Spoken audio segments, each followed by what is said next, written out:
Dunia saat ini sedang memasuki fase baru persaingan geopolitik. Peta kekuasaan global perlahan digambar ulang, dan kawasan Indo-Pasifik menjadi salah satu pusat pertarungan pengaruh paling penting abad ini. Di tengah perubahan tersebut, Indonesia menghadapi ujian besar terhadap salah satu prinsip yang selama puluhan tahun menjadi fondasi kebijakan luar negerinya, yaitu politik luar negeri bebas aktif. Situasi ini terlihat jelas dari meningkatnya ketegangan di Laut Cina Selatan dan kawasan ASEAN secara keseluruhan. Konflik yang awalnya lebih banyak dipandang sebagai sengketa wilayah dan batas maritim, kini telah berkembang menjadi kompetisi strategis antara negara-negara besar dunia. Pada awal April 2025, muncul laporan yang menyebut Rusia berupaya meyakinkan Indonesia untuk memberikan akses pembangunan fasilitas militer di Papua. Informasi tersebut segera memicu perhatian luas, karena datang pada saat Amerika Serikat sedang memperkuat kehadiran militernya di Filipina,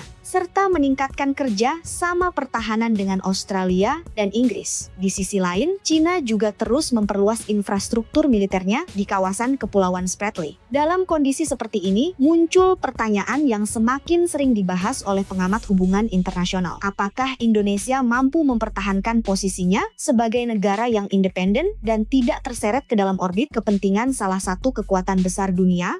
Secara geografis, Indonesia menempati salah satu lokasi paling penting di dunia. Wilayah Nusantara menjadi penghubung alami antara Samudra Hindia dan Samudra Pasifik, dua kawasan yang menjadi pusat perdagangan internasional serta lalu lintas energi global. Melalui alur laut Kepulauan Indonesia, kapal-kapal dari berbagai negara dapat melintasi perairan Indonesia untuk menghubungkan Asia Timur, Timur Tengah, Afrika, hingga Eropa.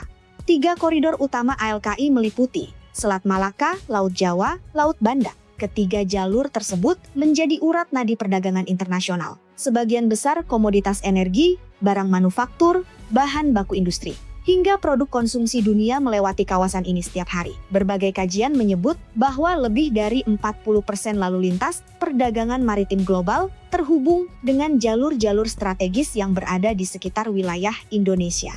Karena itulah Indonesia memiliki nilai geopolitik yang sangat tinggi. Siapapun yang mampu mempengaruhi kawasan ini akan memperoleh keuntungan strategis dalam pengendalian jalur perdagangan internasional. Amerika Serikat merupakan salah satu negara yang memiliki jaringan pangkalan militer paling luas di kawasan Indo-Pasifik.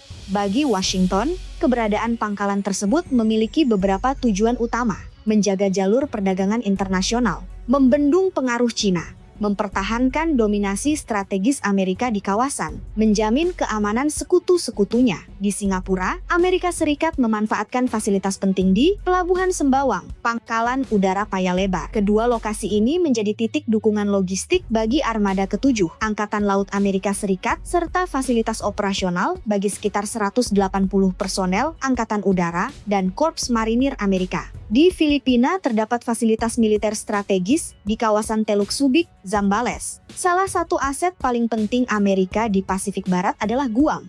Guam menjadi rumah bagi berbagai satuan penting militer Amerika, termasuk skuadron kapal selam, pasukan operasi khusus, serta fasilitas logistik strategis. Di Samudra Hindia, Amerika Serikat mengoperasikan pangkalan Diego Garcia yang memiliki luas sekitar 44 km persegi. Keberadaan pangkalan-pangkalan tersebut secara tidak langsung menempatkan Indonesia di tengah lingkaran strategis Amerika Serikat. Di sisi lain, China juga membangun jaringan kekuatan militernya sendiri. Langkah ini sering dikaitkan dengan konsep String of Pearls, yaitu pembangunan titik-titik strategis yang dapat mendukung operasi militer dan perdagangan China di sepanjang jalur maritim internasional. Salah satu fasilitas paling menonjol berada di Fiery Cross Reef, Laut Cina Selatan. Lokasi ini berjarak sekitar 700 km dari Kepulauan Natuna. Sejak 2022, China juga terus mengembangkan pangkalan Angkatan Laut Riam di Provinsi Sihanoukville, Kamboja. China juga mengembangkan fasilitas militer di beberapa titik Kepulauan Spratly. Semua fasilitas tersebut memperkuat kemampuan China untuk mempertahankan kehadirannya di Laut Cina Selatan. India juga memiliki kepentingan besar terhadap keamanan jalur perdagangan maritim. Untuk itu, New Delhi memperkuat fasilitas militernya di Kepulauan Andaman dan Nicobar, yang berjarak sekitar 2.692 km dari wilayah Indonesia.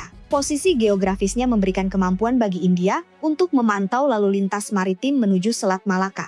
Australia juga memiliki fasilitas pertahanan penting di Darwin, Australia Utara, sebagai bagian dari Five Power Defense Arrangements, FPDA.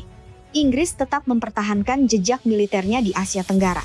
Inggris memanfaatkan fasilitas di Pelabuhan Sembawang sebagai titik logistik, pengisian bahan bakar, dukungan operasional armada. Inggris juga mempertahankan sejumlah garnison di Brunei, termasuk Tuker Lines, Medicina Lines, Camp Sitang. Pada April 2025, perhatian kawasan tertuju pada laporan mengenai permintaan Rusia untuk menempatkan pesawat pembom strategis jarak jauh, termasuk Tu-95, di Pangkalan Udara Manuhua, Biak, Papua. Laporan tersebut memunculkan spekulasi bahwa kerjasama tersebut tidak hanya menyangkut penggunaan landasan udara, tetapi juga kemungkinan pembangunan fasilitas pendukung yang lebih luas. Walaupun pemerintah Indonesia membantah adanya rencana pembangunan pangkalan militer asing, isu tersebut tetap menimbulkan kekhawatiran di sejumlah negara, terutama Australia.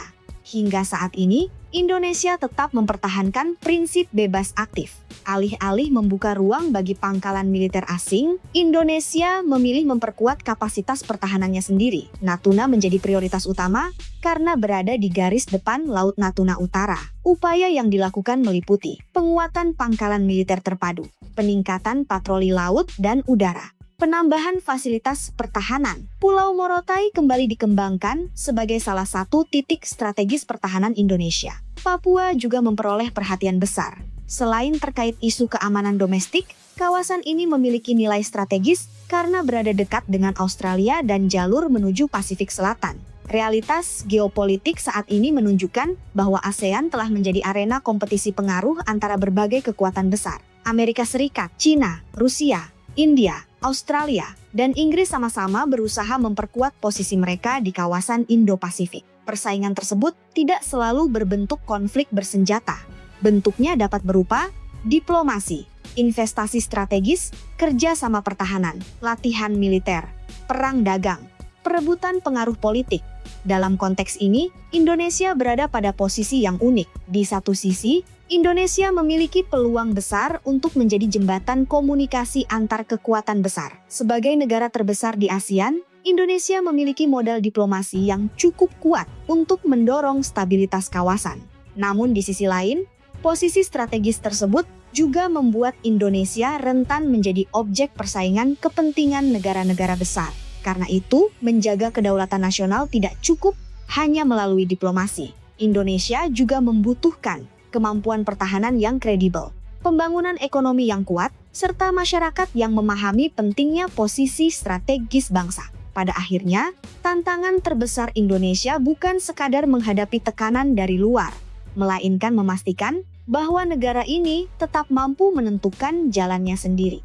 Di tengah pertarungan pengaruh global yang semakin kompleks, politik bebas aktif harus terus diperkuat agar Indonesia tetap menjadi aktor utama yang menentukan arah masa depannya, bukan sekadar pion dalam permainan geopolitik dunia.